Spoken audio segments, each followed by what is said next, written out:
may dumating akong package. I-unbox natin. Ito yung binili ko sa Lazada na pang spot weld. Bubuksan natin.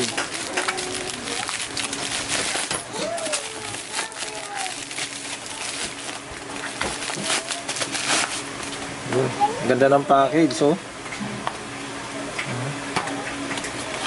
Ganda ng package. Ayun. Kaya to.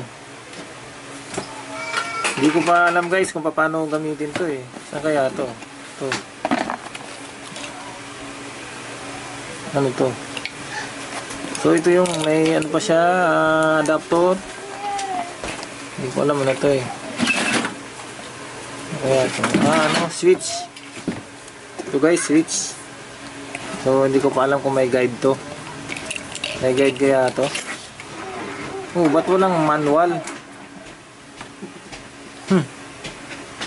Walang manual. Paano gamitin to? Walang manual. Hindi ko alam kung paano, ano. Pero subukan ko mamaya. Kung ano. Hand, ano daw ito eh. Hand, spot weld. Handheld. Spot weld. Ganun lang. So ito guys. Dumating sa akin. Okay naman. Yung product. So guys, ito yung ano, yung luma kong spot welding dati. Nakita niyo naman yung pagkakagawa ko. Meron siyang switch. Tapos yung timer, nandun yung kulay orange na ano. Yung tip niya is gauge niya number 10 na solid wire.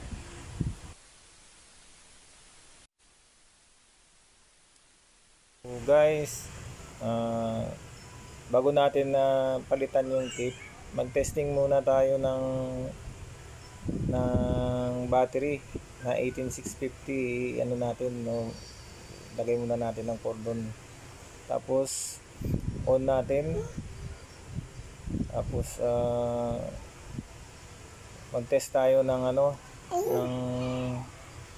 ng battery. Spot weld natin kung ano yung performance niya. Kasi papalitan natin ng bago yung nabili kong handheld na ano, na spot weld sa Lazada. Yung nakita niyo sa unang video. Test natin. Maganda rin yung performance niya. So ayan. Spot weld na natin para makita natin yung ano, performance. Ayan. Kumikislap.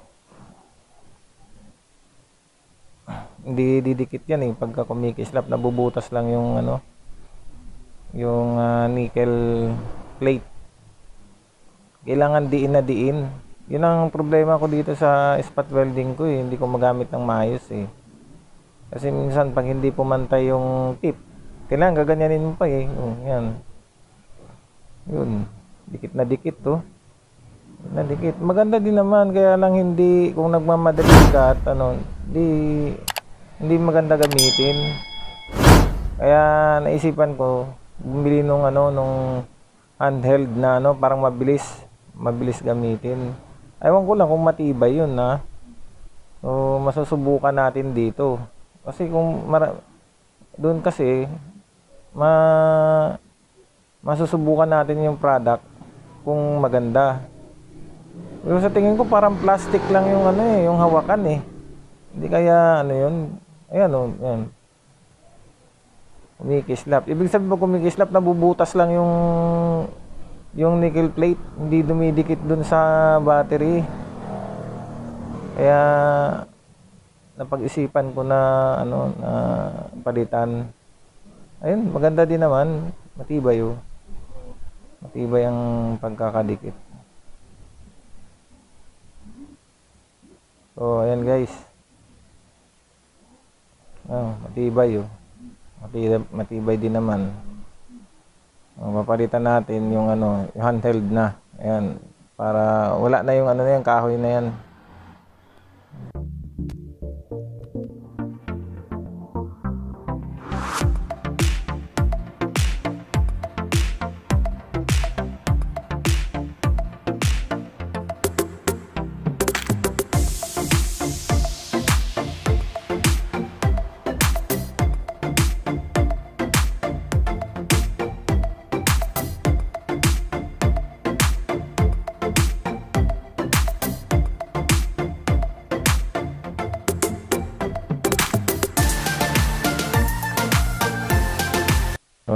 natin yung ano, yung lumang wire.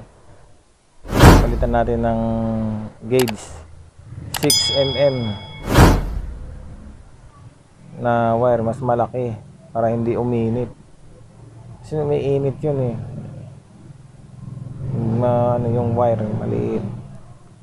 So yan guys, kailangan pantay. Kakabit natin ngayon sa transformer. Ayan.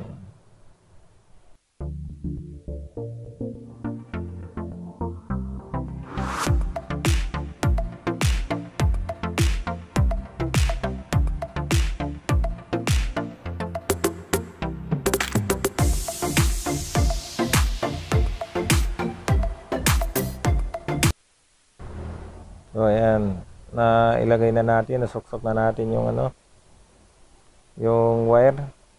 Ikakabit natin ngayon yung switch dun sa timer. Yung timer kasi, ang pinapatay dun sa timer, yung power supply. Pag inon mo yun, magta-timer yan yung kung ilang segundo lang ang pagitan ng bawat switch on mo. Maliit lang naman yung timer yun, maliit lang. Ayan. Ikakabit natin yung ano, yung switch. Lalagyan natin ng para di tanggal lang. Lagyan natin ng wire.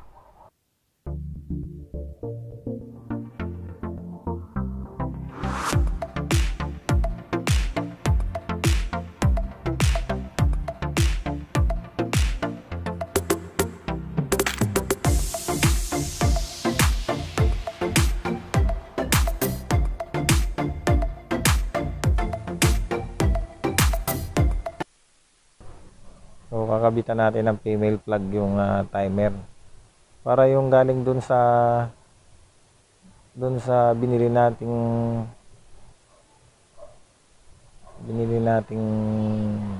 handheld spot welding, merong ano yun eh, merong plug din yun, male plug.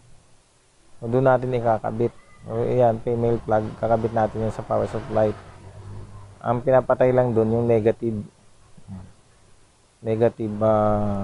side. Ayan guys. Dalawang klase kasi yung ano, yung plug ko is na ano, yung isa walang wire. Isa mas maganda yung may wire. Na lang gamitin natin. Kaya lang. Ayan. Mas maganda yan, kasi hinang natin para mas maganda.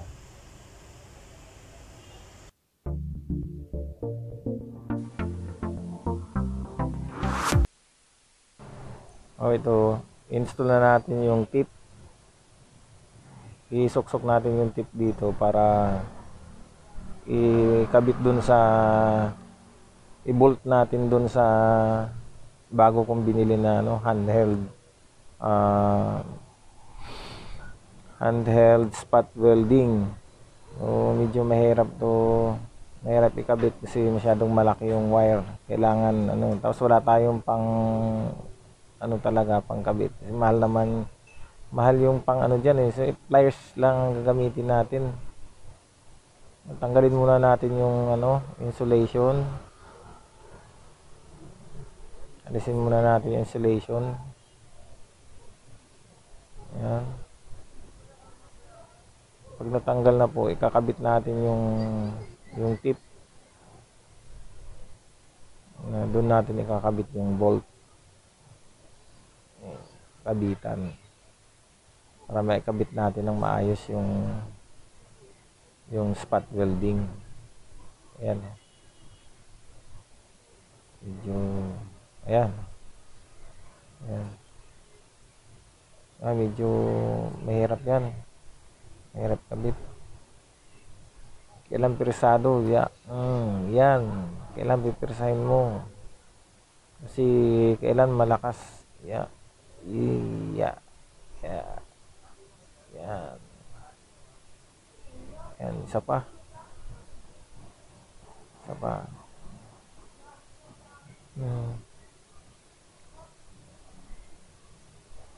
Lagyan natin ng ano muna ng ano to,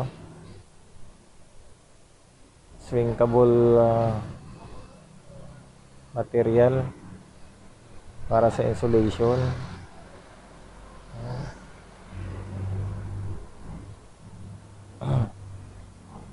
Matigas yung ano na yun eh.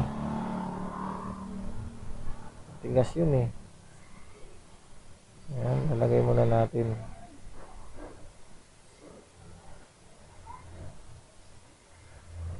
Kabit natin tong ano, tip.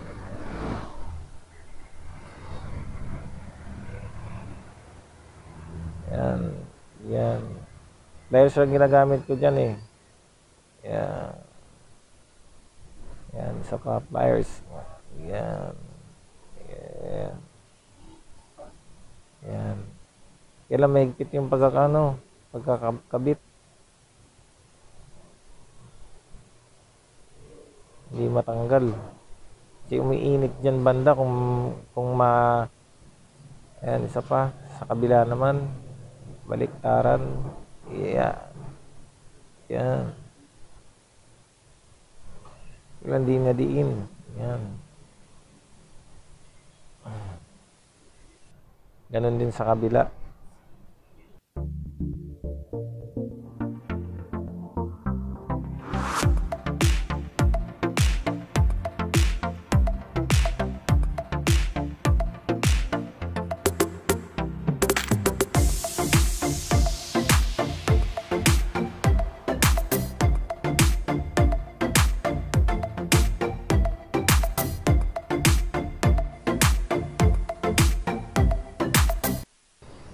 Ayan, ilagay ko na yung mga tip.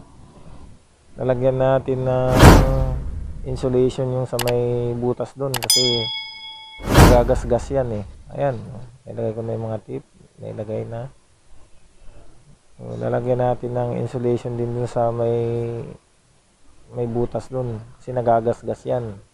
Matalas yung lata doon eh.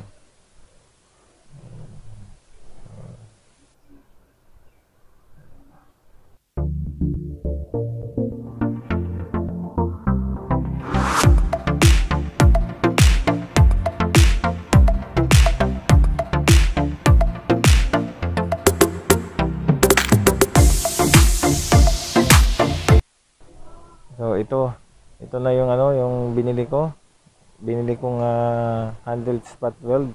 Ikakabit na natin. Ayan, kabit na natin yun sa luma kong spot welding. Ayan. Yan yung binili ko sa Lazada. Yung wire na yun na nakausli, yung itim, yun yung ano, sa switch pala yun. Ito mga micro switch ito, mga reserva niya. May reserva pala ito na ano, tapos may kasama na rin ano, panghigpit. May reserva din mga spring, kung sakaling mawala yung spring mo. Ayan. Kasama sa package yan. Ayan. Ayan. Sarado muna natin.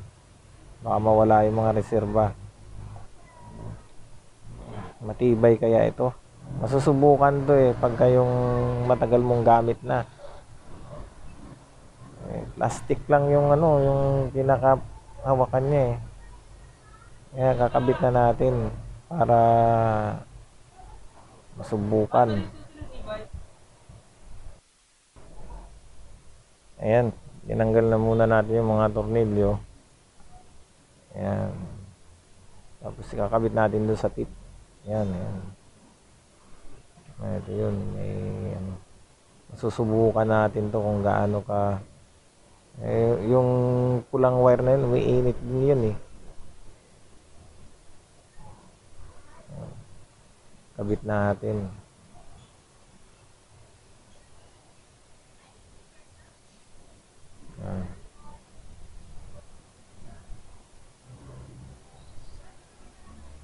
May kasama na siyang panghigpit oh. Yung pag bumili kayo niyan guys sa ano, sa Lazada, yun yung nasa package. Kung ano yung nakuha ko, yun yung nasa package oh. Panghigpit na, may dalawang micro switch na kasama. May kasama pang adapter. Kung bilog yung saksakan mo. Ayan. Ayan, kinakabit ko na guys. Ayan, kailangan mahigpit na mahigpit yan. Ayan, mahigpit ang pagkakabit. Higpit na mahigpit para hindi umiinit. Masusubukan natin kung maganda yung ano niya, performance. Tingin ko na maganda eh. Ang hindi ko lang alam to, siyempre kung lagi mong ginagamit ito, yung gagawin ko kasi dyan, gagamitin ko dun sa assemble ko na battery 48 volts. Hindi ko lang alam kung gaano tatagal ito. Yan. Kakabit yan doon, yan. Female male plug to female plug. Ayan, doon, yun. Sa timer po yun. Sa timer. Para pag ganyan mo, patay ka agad, segundo lang. 0.5 seconds or 1 second. 1 second, ano na siya? Ano na, patay na. Kasi hindi mo pwedeng patagalin yan. Masusunog yung sobrang init yan. Sisirain din yung battery. Ayan, ipapulupot natin sa sa kabilang wire. Kasi masyadong mahaba. Ayan, para hindi abala. Kasi abala yan eh pagka hindi mo pinulupot yan. Nakahalawlaw palagi yan. Ayan. Ayan. Ayan, kailangan ipulupot mo ng maayos. Maganda ang pagkakakabit. Kaya guys, subukan nyo to. Yung ginawa ko. Kasi yung iba nakikita ko sa FB, sa YouTube, ang ginagamit nila yung battery. O ultra caps. Tapos yan din yung gamit nila ito. Yan. Masyadong sa tingin ko may electronic pa yun eh, controller eh.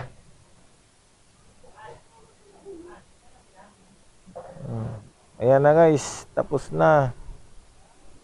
Ayan. Subukan natin. Ayan, subukan natin. Ito yung yung nickel plate ang gagamitin natin. Kuha lang tayo ng ng kapiraso kasi sayang.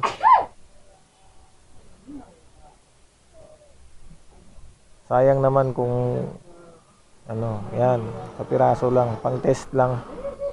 Testing lang natin. Ayan. On muna natin. Tapos i-test natin sa sa dalawang battery. Ayan.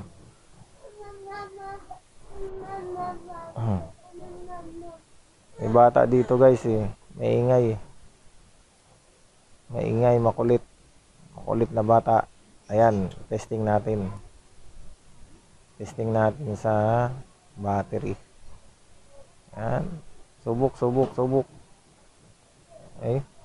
Bakit ayaw? Di ata ako marunong. Ayan, subok. Ayun. Ganda oh. Dikit na dikit oh. Dikit na dikit eh. I-adjust natin sobrang yung oras. Sobrang tagal ng niya pag-on. Kailangan kasi guys saglit lang dapat. Ayan, tinitesting natin kung gaano katagal yung ugong ng Hindi nyo na lang marinig kasi naka-dub lang ako eh. Dinadub ko yung sound eh. Ayan. Pag nag-a-adjust kayo ganyan, nyo para malaman nyo yung oras. Pag yung saglit na saglit lang, pindot nyo yan, ganyan, okay na. Kasi pag masyadong yan, matagal yung pag-on nung spot weld nyo, susunugin yung battery, sayang. Ayan oh. Oh. Diba? Yung isa naman. Isa naman ang i-test natin. Ayan.